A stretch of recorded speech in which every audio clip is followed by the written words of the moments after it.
Hi, you're watching a special show, The Modi Era. I am Sana Khan. Stepping into its fourth year in power on Friday, the Narendra Modi government is in a celebratory mood after the BJP's stupendous electoral success in Uttar Pradesh and Uttarakhand, a modest pickup in the economy and the imminent rollout of the goods and services tax across the nation in July. On the diplomatic front, India's ties with Pakistan and China have struck a new low. Overall, perception-wise, the government has scored. It is seen as a government in action. On the show tonight, we talk about Prime Minister Modi's legacy, what the government has managed to achieve so far and the way ahead. Prime Minister Modi has changed a lot of, all the games, but at this point, he is on the precipice of beating the three-year itch, which many former Prime Ministers couldn't. Let's take a look at this report filed by WION's political editor, Kartikeya Sharma. मैं नरेंद्र दामोदर दास मोदी ईश्वर की शपथ लेता हूं कि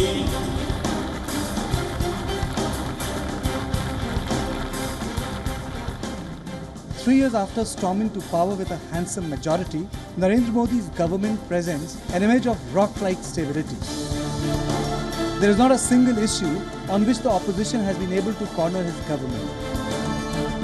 There have been many charges leveled, but Modi's Teflon image has ensured that nothing sticks. Well, I'll give Mr. Modi's and the government's performance 9 out of 10 marks for the simple reason that considering what we had inherited over the last 10 years, the kind of reforms that have come about in the last 3 years, the way the world has looked at India in a different way, the kind of FDI that has come in, the way we have gone up in the World Bank ranking, the people are standing by the policies.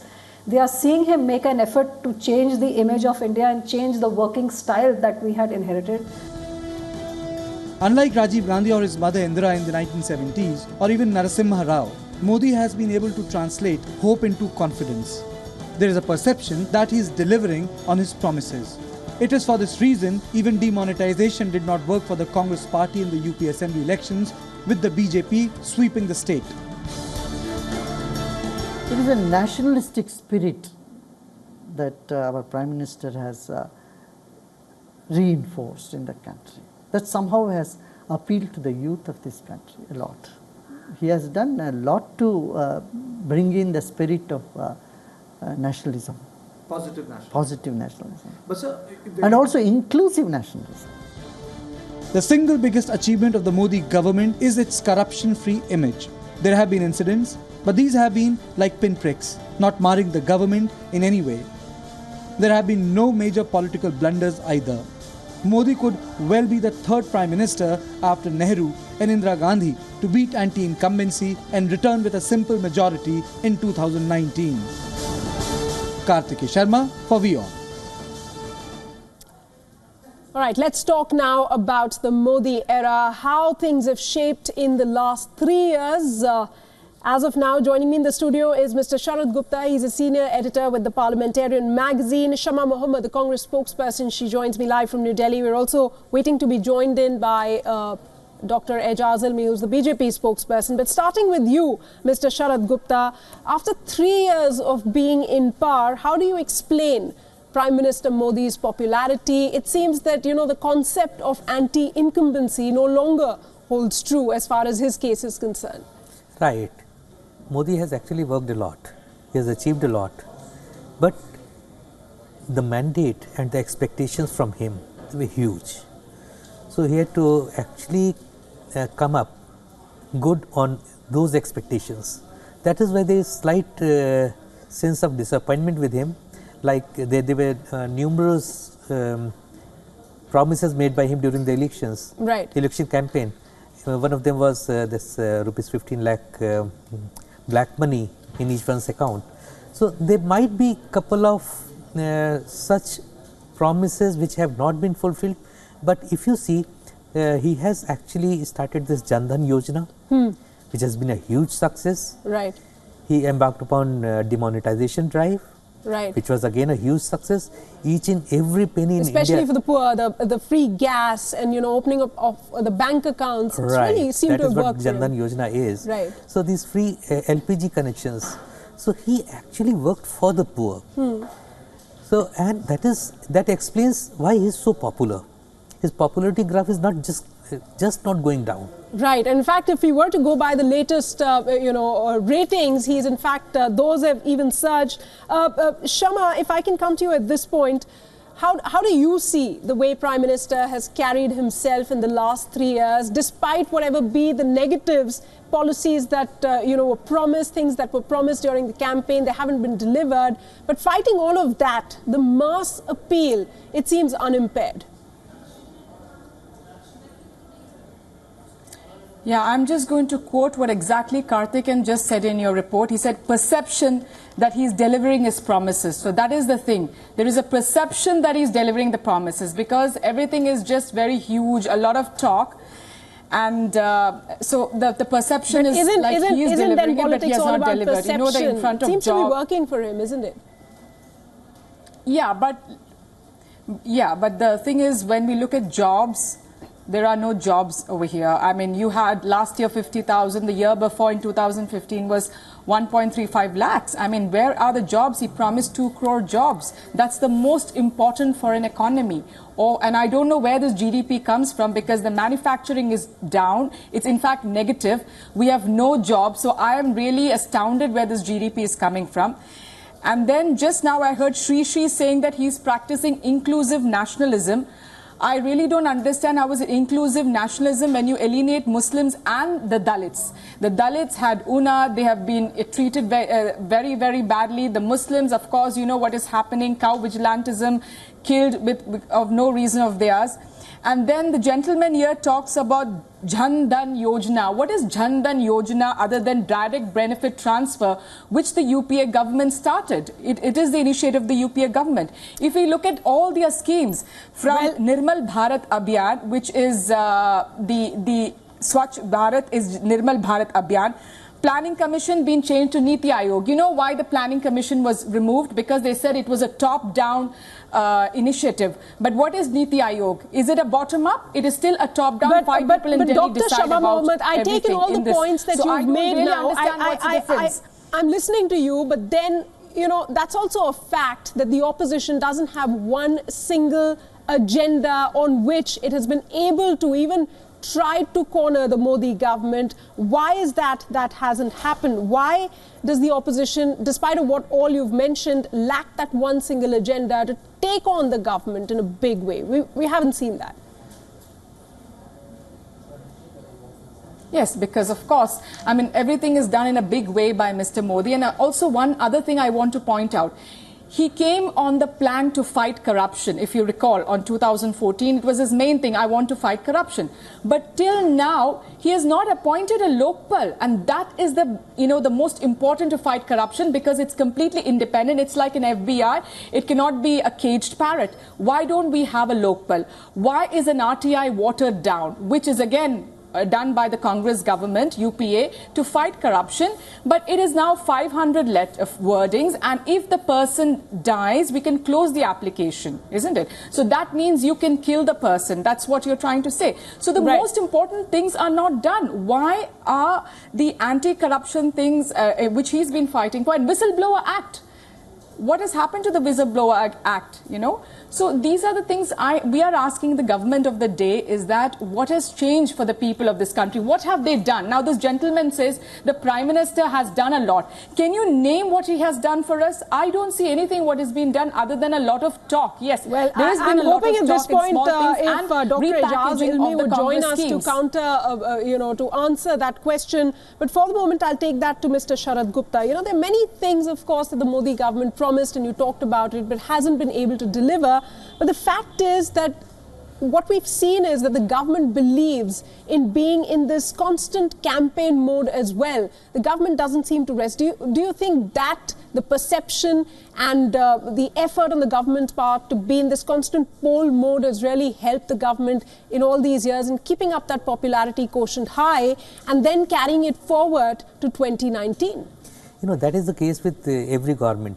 Whenever a government comes to power, there is always an anti-incumbency, and to fight that anti-incumbency, the government expects its party organization to carry its good deeds to the people. And this was always a case with UPA or even the NDA one. Their works were not taken to the people, and that's why they lost. But in this case, as you said, they are in a constant campaign mode. There are rallies, there are meetings, they are always on the move. But my question is that whatever the Congress spokesperson is saying, whatever she is saying, that might be true. But the question is, why are people not believing them? Right, believing them? The Congress. The Congress is claiming that the government has not done anything. Still, the BJP is going on winning one election after the other. If BJP hasn't done so well, so then why is it winning? Or Congress is not able to convince the people that this government is not doing enough. In fact, I'm being told Dr. Ijaz Ilmi, BJP spokesperson, is joining us, but over the phone line for now. Dr. Ilmi, thanks so much for joining us this evening. We are talking about the Modi era. What do you think? How do you explain Modi's popularity is what we're talking about in this particular segment? I mean, we know it seems like the Prime Minister hasn't left one space that he hasn't captured in terms of the narrative of caste, gender, nationalism, class, education, health, you name it. Well, it's all about the trust factor. The people of this country, by and large, trust Mr. Narendra Modi, the Prime Minister, that he is the one who can actually deliver results. And there are signs which are very, very clear that we have a corruption-free government. We work 24/7. We're not interested in taking holidays. We only want to work for the poorest, for the poor. We've affirmed the entire party into the mode that India comes first. Indian citizens are the ones who need to, from poverty alleviation to poverty elimination, from an incremental situation of work to a transformative mechanism.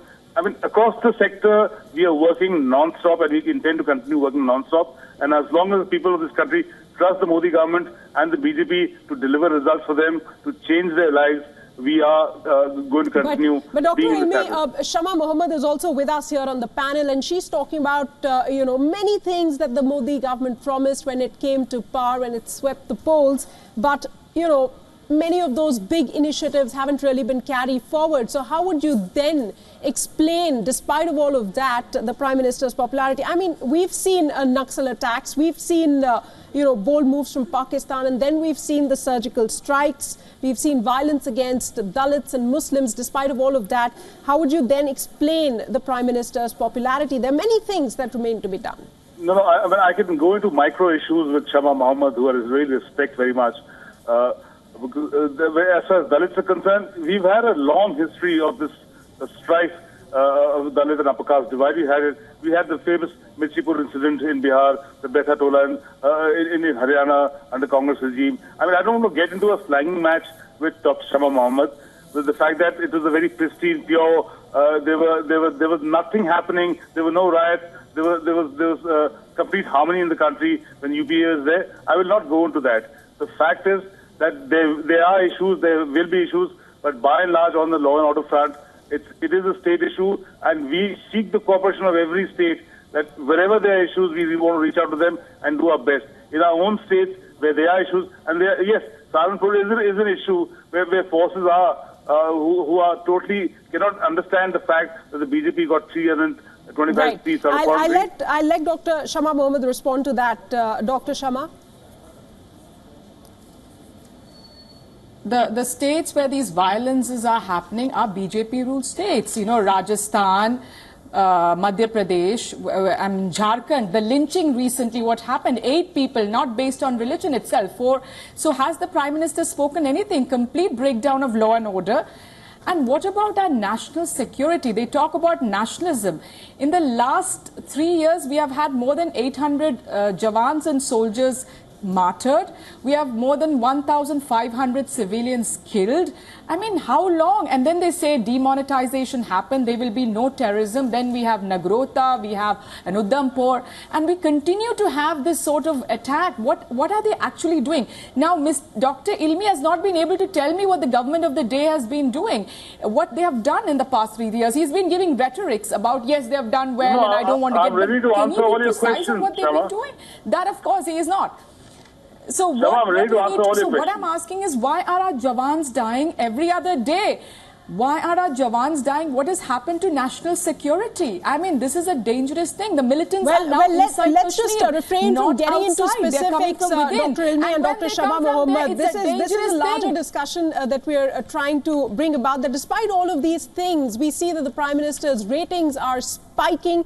It seems critics have now gone mute. Opinion polls are predicting a landslide in the year 2019. We're going to take this discussion forward, get in Mr. Sharad Gupta as well. We talk about the economics, the economic side of this government in the last 3 years. Well, demonetization, a bold policy announced by the Prime Minister last November, did not dent the government's image a bit, notwithstanding the long period of cashless days and the long queues outside of banks and ATMs. Rather, it boosted the Prime Minister's image as a leader with the masses, like the late Indira Gandhi enjoyed after bank nationalization in the 70s. Now, in this segment, we take a look at the Modi government's work on the economic policy front, the steps that the government has taken, the results of it, and the way ahead. All right, in fact, let me start by asking you, Mr. Sharad Gupta, demonetization, perhaps unquestionably, the biggest move that we saw from the Modi government. Everybody was talking about the kind of negative impact it'll have, but things seem to have settled down, fairly well. Of course, there are some impacts which are to be felt, but we saw the elections. It didn't really play that bigger role. So basically, the first thing was that each and every penny present in Indian economy, in the Indian market, has been accounted for now. Whatever money was in the market has now gone into the banks and now is being taken out. So now nobody has black money. Now even if somebody generates black money, so he'll have to take out money from the bank and then keep it as cash. So that is a major thing Prime Minister has done. Secondly, why this move did not have an adverse impact on government's image? As you just said, the government has been in a campaign mode. The BJP has been in a constant campaign mode. The government was able to convince the people that this move is basically aimed as taking out money from rich people's pocket and deposit in the banks. So now everybody was convinced that all the black money the Prime Minister was talking about for the last 3-4 years is now coming out. Right, so he talked about corruption, and that is one big thing that he addressed. Yeah, in so fact, now the rich and poor are at par. Right. The poor saw all the rich is standing in the queues to take out those 2,500 bucks. Right. So they felt that now everybody is at par. That was the kind of socialism that poor had always dreamt of. Right. Which actually became a reality. Dr. Ijaz Ilmi, there are big things that the Prime Minister has done as far as the country's economy is concerned, like demonetization, now the GST rollout. But, unemployment is one of the major things that still needs to be addressed. What's the government's plan going to be? Do you think the government should have addressed this earlier rather than leaving it for now? I won't give you the classical excuse that people give that there were legacy issues and obviously the UPA did run the economy and the banks into the ground.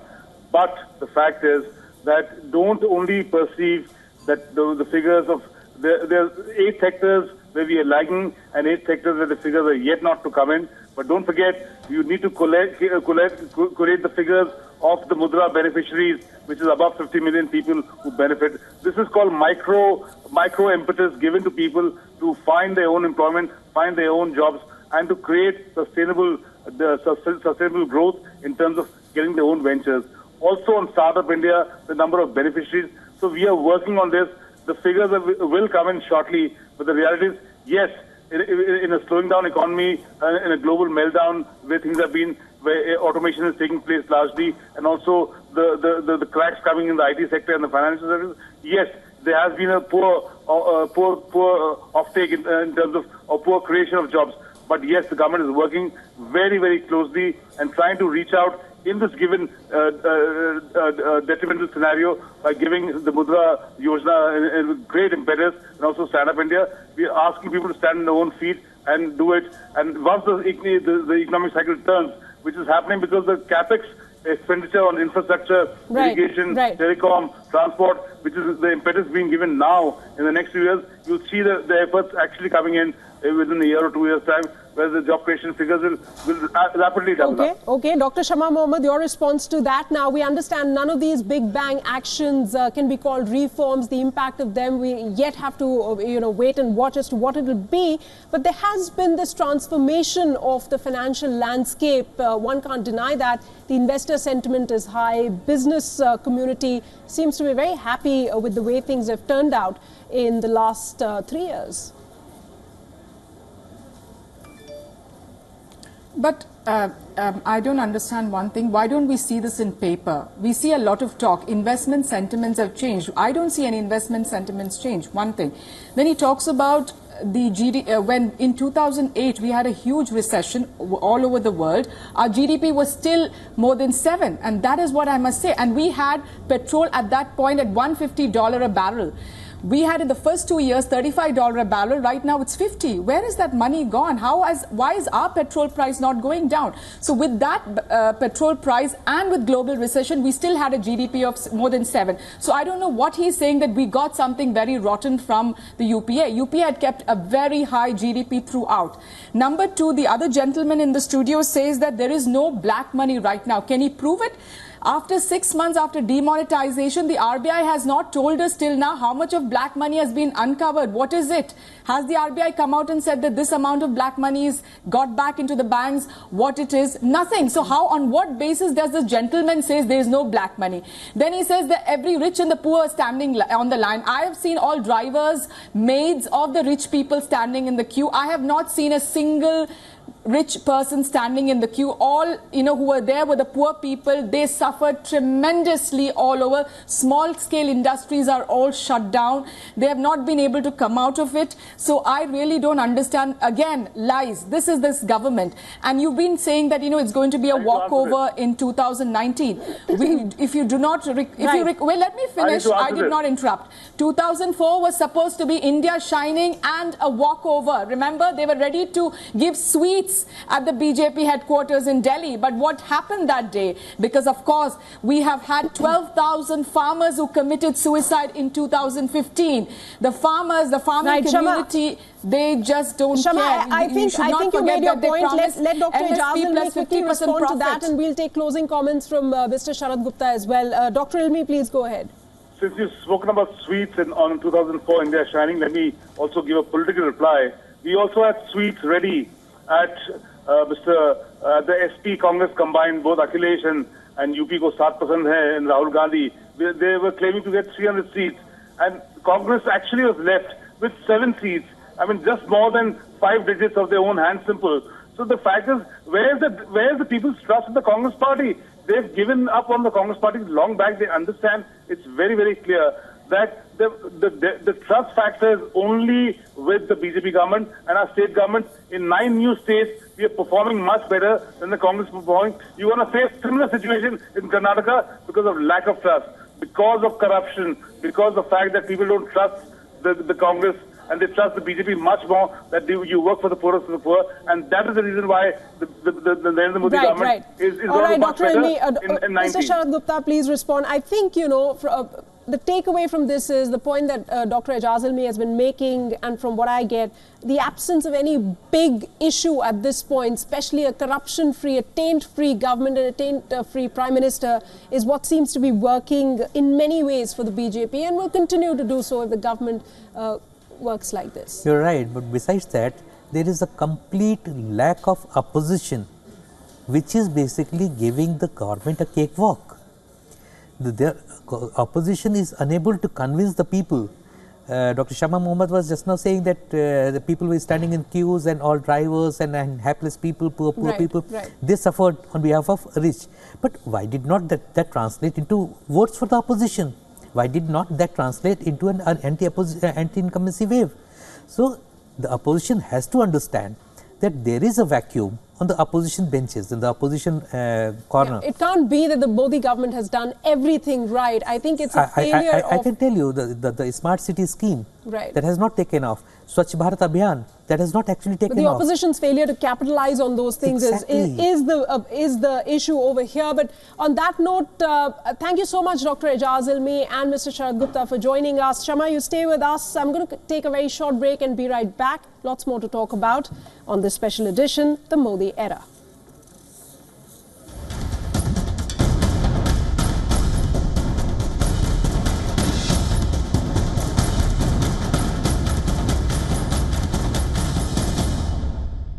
Welcome back. You're watching our special edition, The Modi Era. The Modi government has redefined India's foreign policy through its expanded and active engagement from the United States to Japan. India over the last 3 years made its presence felt at many international forums while adopting a previously unseen confrontational approach against China's expansionist ambitions through opposing the One Belt, One Road initiative. It also sprung into action at times with the surgical strikes, for instance, against Pakistan. As the Prime Minister and his government complete 3 years in term, let's try and understand his foreign policies. But first up, this detailed report about India and Pakistan relations, how they've shaped up during Modi's tenure.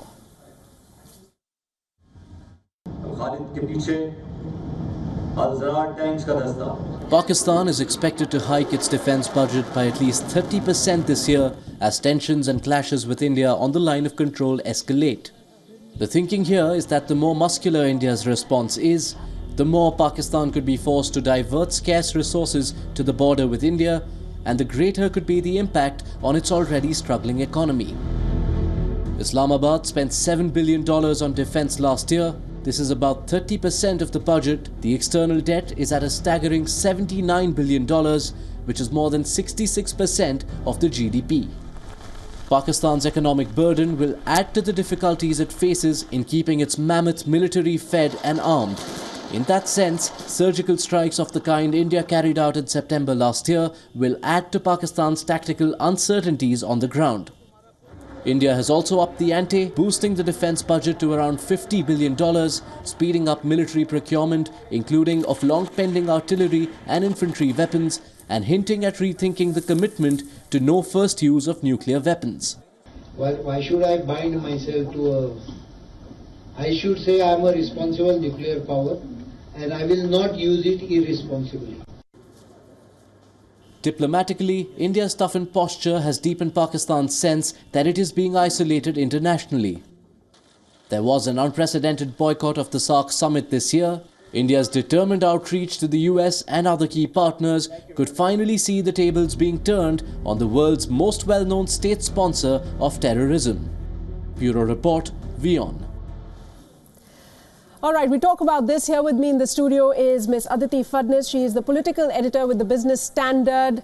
Also, Dr. Shama Mohammed, Congress spokesperson, is still with us. She is live from New Delhi. And Gopal Krishna Agarwal, the BJP spokesperson, will also be joining us in just a bit. Let me start by asking you, Aditi, how would you describe the Prime Minister's foreign policy? Do you see this as more domestic, politically driven or otherwise? I think I just want to go back to what he has said himself, which is that a lot of difference has come about because a single party is in power. Yes. That makes you much more confident, much more self-assured. You don't have to keep on making compromises. You can be decisive. Precisely. Yeah. For instance, I remember the current member of BJP, but at that time our UN permanent representative, Hardeep Puri, saying that when India became a non-permanent member of the UN Security Council, he said he wanted to celebrate what a great achievement on India's part that was. But there was no strong government at the helm, But there was all the time only preoccupation with domestic problems. So running an alliance, even for Manmohan Singh, although he was not really in charge of steering that alliance, took a very heavy toll on his understanding and steering of foreign policy. Okay. Narendra Modi had no such problems, and we've seen how, despite being treated quite badly by the United States initially, he embraced the United States with enthusiasm and without prejudging them. Right.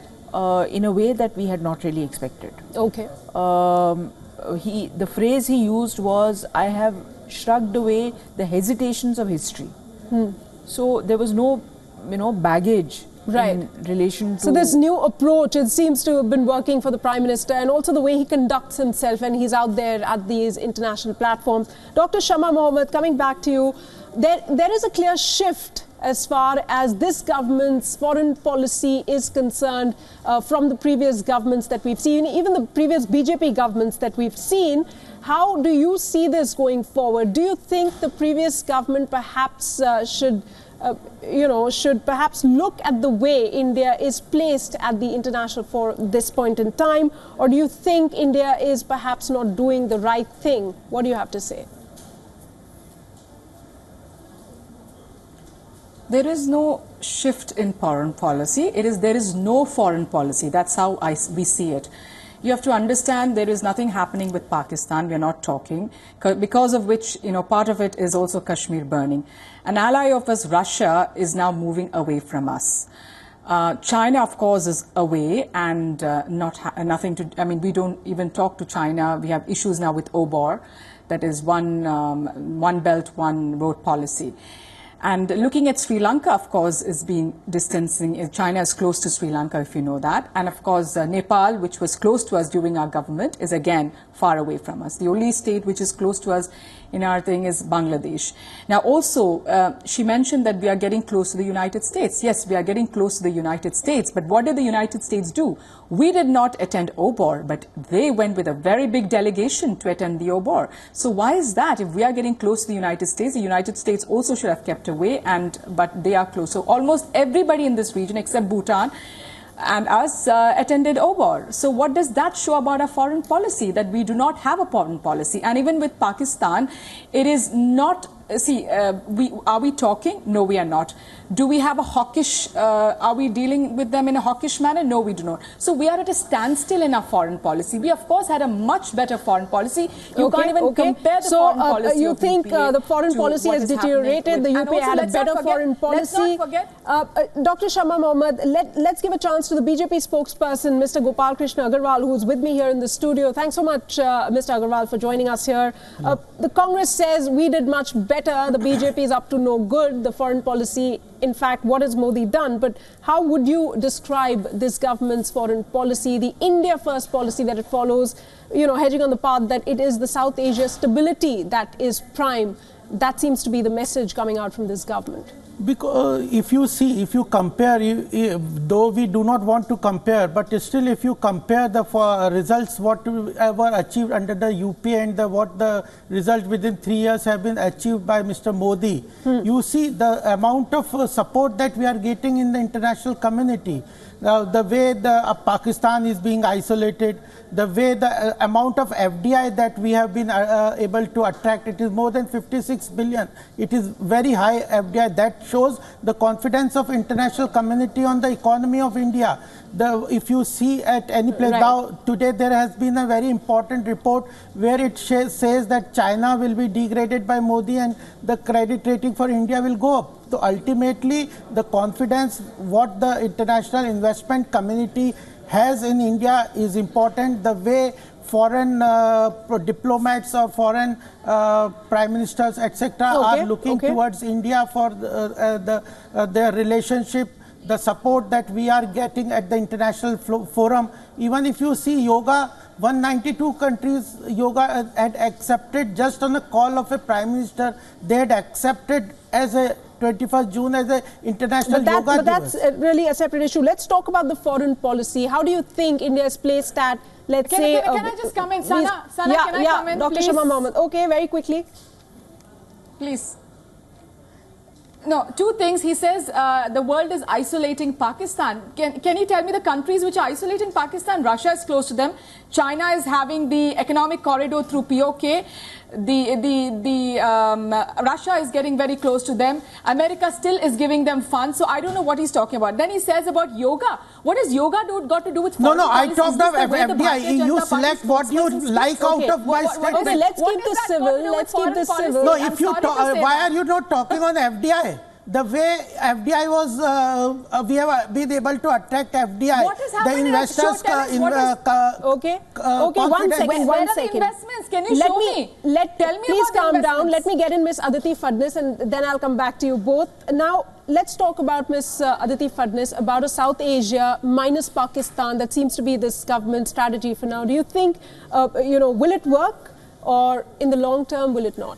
No, I don't think Modi's idea is to have a South Asia minus Pakistan. It should not be anybody's idea. You can't have a South Asia minus Pakistan. In the sense, looking at the developments now, kind of isolating Pakistan, getting Sri Lanka, Bangladesh on its side. This is a very temporary phase, and we should not see this as the defining feature of Modi's foreign policy. Right. I think the defining feature of Modi's foreign policy was the impromptu visit he undertook. I know there are sections in the BJP, in the RSS, etc., who don't approve, who did not approve of it and continue to believe that it was a wrong step. But I think it was an act of tremendous courage, a huge gamble that Narendra Modi took, armed with the political backing of the fact that he had a majority in the Lok Sabha. Unfortunately, he stopped. What we needed to have done was maybe reshape, influence public opinion. Pakistan has a lot of problems, and unfortunately in our country we don't know enough about those problems to fully appreciate them. They have 3 billion refugees from Afghanistan permanently sharing everything that Pakistan produces, subsidizes, creates, etc. Then the internal, domestic issues. There are a lot of problems, and I think much more understanding should have been brought to bear on in a relationship with a country which frankly India has been responsible for dividing at least once. Right.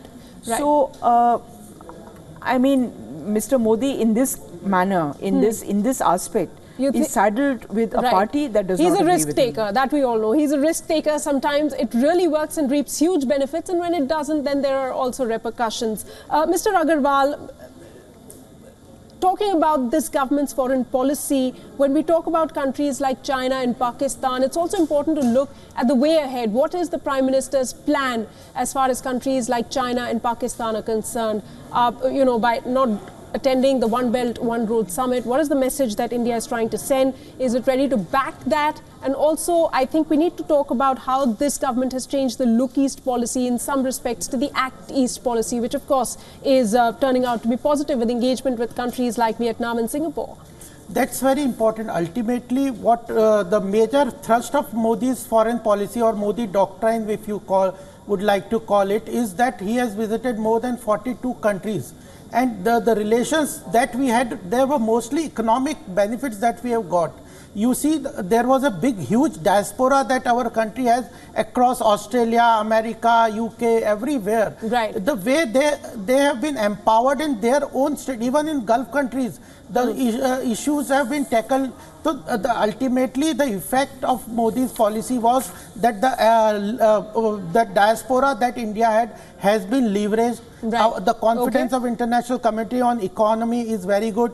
There are problematic areas. We understand that China and Pakistan is the problem area. If you just talk about China and Pakistan problematic areas, that we have not found the full solution, but at least that is required, that we have that support from the international community on isolating Pakistan with regard to terrorism. One thing, and we are making friends with Southeast Asian countries, all countries, that Sri Lanka, Bhutan, all these countries, Burma, these are getting nearer to India. I got your point, Mr. Agarwal. Very quickly, Dr. Shama Mohammed, a reaction from you, and then we're going to take closing comments later. Go ahead. My thing is, he talks about, the lady spoke about this going to Karachi all of a sudden. What happened after that? The sari shawl diplomacy, nothing, everything came to a standstill. Now the foreign policy, or Pakistan, let's just put it Pakistan, okay. Now the foreign policy is what? Inviting ISI to Pathankot to investigate something which they did. And when our joint investigating team said that we are going to come there, they said, no, you can't do. And then they said the Indian people have done what happened in Pathankot. Isn't that anti-nationalism? inviting the ISI. Never in the history of India we have invited the ISI, because ISI are the perpetrators of all crimes in India, whatever happens in India. So it is not a domestic problem. Was that a domestic problem? What happened in Pathankot, you're saying, is somebody within India. Why you judge only foreign policy so with why you are so much frozen to the Pakistan issue? You don't understand what is Pathankot. We have so many Okay, that's besides the point. My last question now comes in. I think we've discussed enough of the foreign policy. I'm going to close the show, but one comment from each of you on the legacy of the Prime Minister, the years ahead, the idea of new India, changing India that the Prime Minister has brought in. Aditi, how do you see it? How do you interpret this, the Prime Minister's idea of new India, if you talk about his legacy in the years to come? Perhaps even beyond 2019? Well, certainly there is a degree of self-confidence in the average Indian, which perhaps was not there earlier. Indians tended to be defensive. But having said that, I say without hesitation that not all Indians, not all communities in India, not all religious minorities in India are as sanguine about in which direction India is going as the rest. Okay. Doctor, so, this has to be addressed. Okay. Dr. Shama Mohammed, do you think, this idea of new India is perhaps, as the Congress looks at, undoing the very basic idea of India that we all knew at the very basic level? The idea of new India is control, controlling media, controlling what we eat, where we go, how we go. This is the idea of new India. Idea of new India without citizens having no rights, the perpetrators of crimes roam free, cow vigilantes let loose, lynching happening anywhere and everywhere, complete breakdown of law and order all over India. The Prime Minister tweets about what happened in Manchester but doesn't say a word about 8 people lynched to death in his own country. I mean, this is new India. This is what you want in India. This is not what the Congress party wants. We want Mr. Agarwal, very quickly, about 30 or 40 seconds, not more. How do you see this idea of the Prime Minister's legacy going forward from here on? 30 seconds. That is the confidence the Indians have in India itself. With the confidence India and the world has on the Indian economy, if you see the macro parameters, all are very good. Whether we have good foreign exchange reserves, our GDP growth is very good, our fiscal deficit is under control, we are getting heavy lot of FDI, and ultimately earlier Prime Minister were going outside Manmohan Singh, nobody even noticed. Now when Prime Minister Narendra Modi goes to any part of the world, the whole media is coverage, the amount of coverage he gets, that shows the interest in the leadership, that shows the interest in India. Well, I think a lot of it has to do with his experience and the kind of strategy that the BJP is following as far as the media is concerned. The Prime Minister very, very enthusiastic about projecting his party as well. Without content, nobody can create a hype. There has to be a content. We are communicating in the right way. But we've heard all points of view over here. It's about transforming the country. That's what the present government is trying to do. Is it looking at making India a major superpower in the region? But also the challenge for the government is, in order to build a homogeneous national community, keeping in mind the diversity of the country. That's the biggest challenge. 2019 is not far away. Thanks so much, Dr. Shama Mohammed, Mr. Agarwal and Aditi Fadnis for joining me this evening on the show. That's it then on this edition of the show. We're going to be taking a very quick break. Be right back. Don't go anywhere.